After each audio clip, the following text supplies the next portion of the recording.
Hola! Kumusta na kayo mga bata? Sino sa inyo ang handa na sa ating bagong leksyon? Sa araw na ito, ang pag-aaralan natin sa eduksyong pampalakas ng katawan o physical education ay pagsasagawa ng hugis at kilos ng katawan, Part 1. Kapag physical education o PE ang pinag-uusapan, inaasahan na tayo ay kikilos at susunod sa magiging panuto ng guro upang maisagawa ng maayos ang mga tinuturong galaw. Handa na bang igalaw ang katawan? Kung gayon, sisimulan na natin. Ang ating katawan ay makakagawa ng iba't ibang hugis, kilos o galaw. Simulan natin sa mga ipapakita kong larawan. Tingnan ninyo. Tandaan at panooring mabuti ang mga ito. Una, anong kilos kaya ang ginagawa ng batang ito? Ang kilos sa larawan ay tinatawag na head twist o ang pagpihit ng ulo. Nagagawa natin ang hugis na pilipit kapag isinasagawa natin ang ehersisyong ito. Tingnan ninyo ang aking ginawa.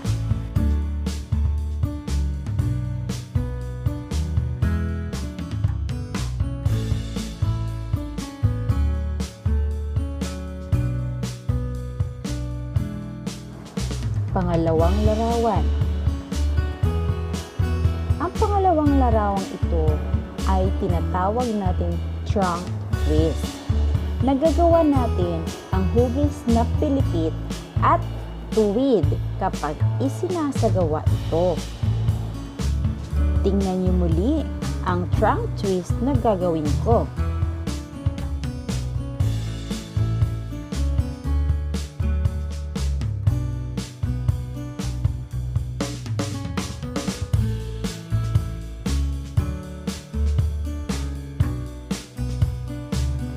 Ito naman ang pangatlong larawan.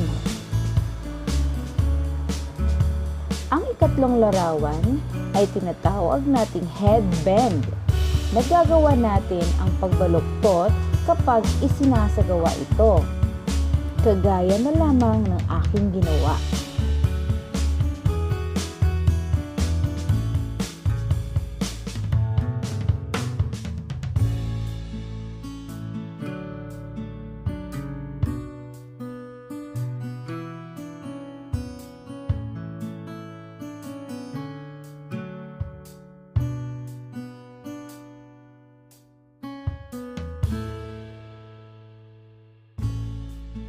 Ang pang-apat na larawan. Ang pang-apat na larawan na ito ay tinatawag nating shoulder circle. Nagagawa natin ang hugis na tuwid, pilipit at bilog kapag isinasagawa ito. Shoulder circle. Kagaya ng aking ginawa.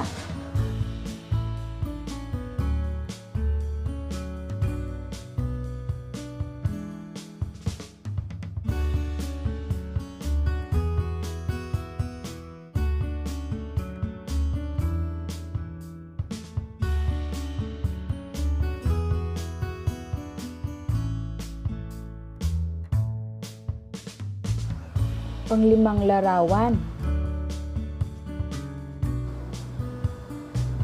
Ang ikalimang larawan ay pagpapaikot ng bukong-bukong ng paa. Nagagawa natin ang hugis na pilipit at bilog kapag isinasagawa ito. Tingnan na lamang yung aking ginawa.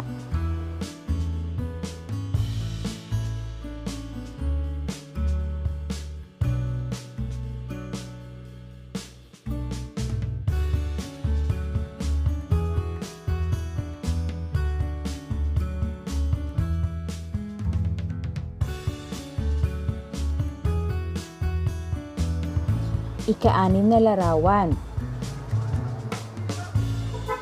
Ang ika-anim na larawan ay ang pag-unat ng tuhod. Nagagawa natin ang pagbaluktot kapag isinasagawa natin ito. Tingnan niyo na lamang ang aking ginawa.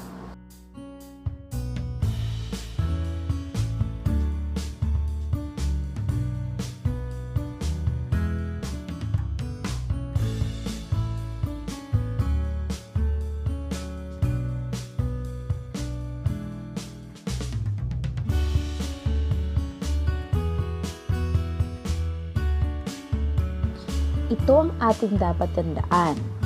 Kapag nakagagawa ng hugis gamit ang ating katawan, nakagagawa din tayo ng iba't ibang kilos. Tinatawag na kilos locomotor ang isang kilos kapag ito ay umaalis sa lugar. Tinatawag namang kilos di locomotor ang isang kilos kapag ito ay hindi umaalis sa lugar. So, ang mga kilos na ginawa natin kani-kanina lang ay mga kilos di locomotor. So, ngayon, subukin natin ang ating kakayahan.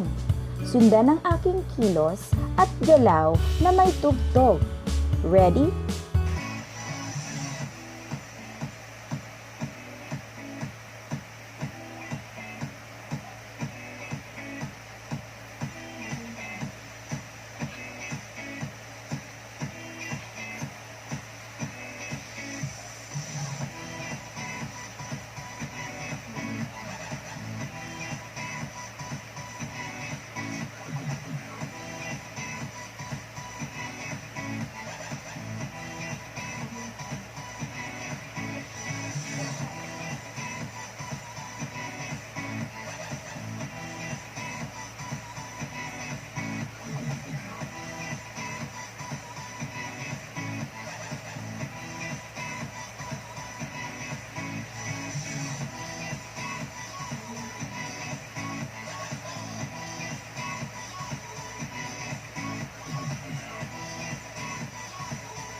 Subukin natin ang iyong kakayahan.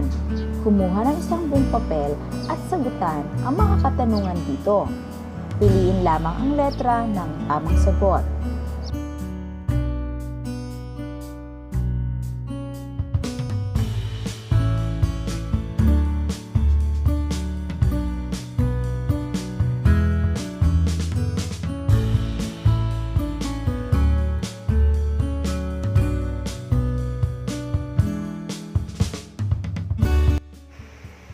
Sana may natutunan kayo sa ating lesson ngayon, mga bata. Hanggang sa muli. Maraming salamat po sa lahat ng nagsasubscribe dito po sa ating YouTube channel. Asahan po natin, nagagawa pa po tayo ng marami pang videos bilang supplementary para sa ating mag-aaral.